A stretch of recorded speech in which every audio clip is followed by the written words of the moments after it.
Hello, I'm Tony Pearson, Managing Director of Sales Operations UK Limited. This video is an overview of the sales process. A lot of the companies I work with don't have a formalised sales process, and what ends up happening is that there's no differentiation, for example, between the communication that they put into existing loyal customers and into brand new contacts that they're looking at approaching, so their target market basically. So I'm just going to run through the different stages of the sales process so that you can better understand the flow of how you get somebody who you've never spoken to before right through the sales process to become an active customer. Okay, the first group is called suspects. Suspects basically is your target market, so who we suspect could use our product or services.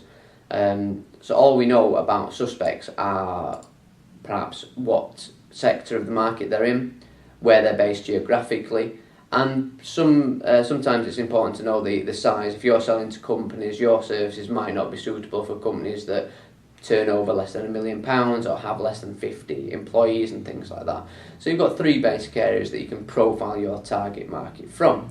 So initially we contact these companies cold, so we will walk through the sales process as if we're doing it as a telesales project. We don't know who it is we need to be speaking to at the company, and that's our first job to find out. There's no point trying to call up a suspect and try and sell to them. We don't know enough about them and they don't even know who we are. So what we're trying to achieve with this initial data set is basically to turn them from a company into a person. So the things we need to find out are things such as who the decision maker is for the specific product or service that we're selling, and also try and pad out that data with more useful contact information. So if you can get perhaps a direct phone number, an email address, things like that, which are very, very useful. From that we'll be able to send out some introductory information, whether that's via email as it tends to be these days, or if you do have a nice brochure or catalogue that you want to send out, this is a stage where you can sort of send that out, and the person who you need to be dealing with can begin to find out more about what you do. And we can arrange a follow-up call then to call back, not the company, but the person it is that we need to be speaking to. So what we've done is taken a cold bit of data basically and qualified that data up.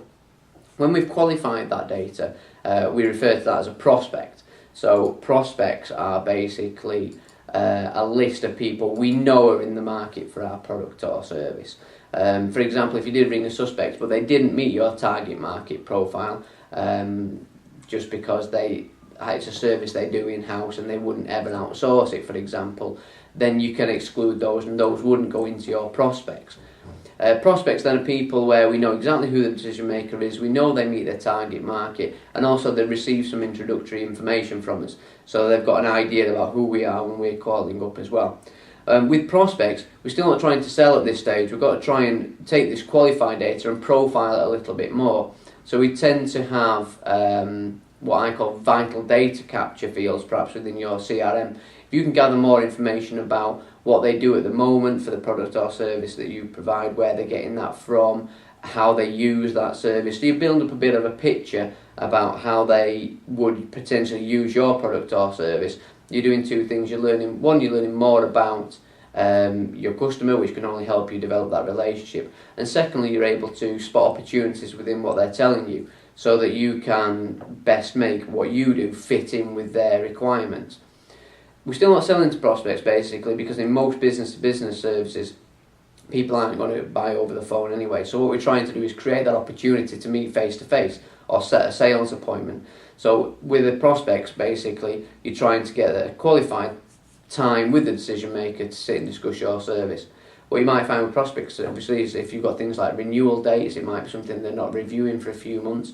You can use your prospects within your database in order to build up a number of people you've got to call back at certain times throughout the year, and that can help you lever more appointments as you go forward with your sales. So if you do get an appointment, if you manage to secure an appointment with a prospect, obviously they can be moved on to the next stage of the sales process, which we call the pipeline. Now the pipeline should be filled with everybody you've met face to face, people that you've discussed specific requirements with, plus anybody that perhaps you've sent a quote to. So if somebody calls you and asks for a quote on a particular product or service, that's pipeline stage. So what we've done is taken them through from being a company to being a person to talking about a specific piece of work.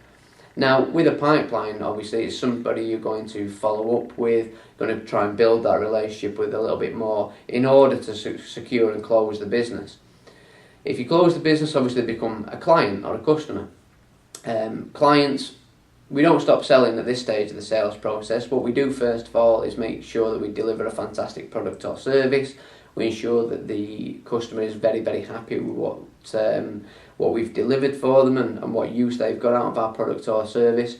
If that's the case and they are happy and you can manage that ongoing relationship, we need to proactively look for more sales opportunities. So we need to, for example, look for repeat work, so we can ask them when their next project is, very specifically when and not if you have a requirement, come back to us. And the other thing we can do, obviously, if they're in the right kind of markets, is look for referrals.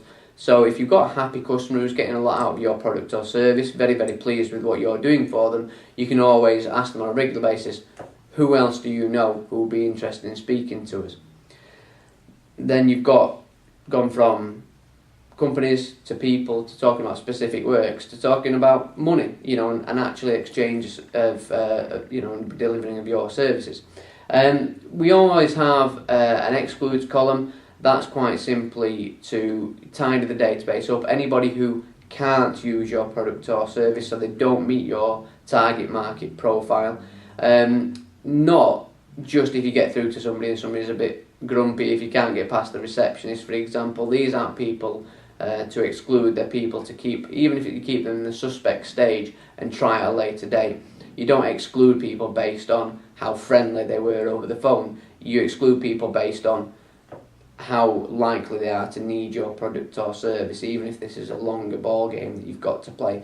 In the same token, if you know they can't use your product or service, you don't want to be repeatedly calling them and wasting your time in doing so. So it's okay to exclude people if you know they don't fit into your target market profile. It's useful to keep the data though within your CRM for a couple of reasons. One, if you put in new data and it's a duplicate, so it flags up to say you've already contacted this company, you won't be calling the same company again for the same result.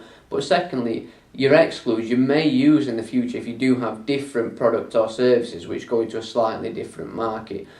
So any data you can build up there is also useful.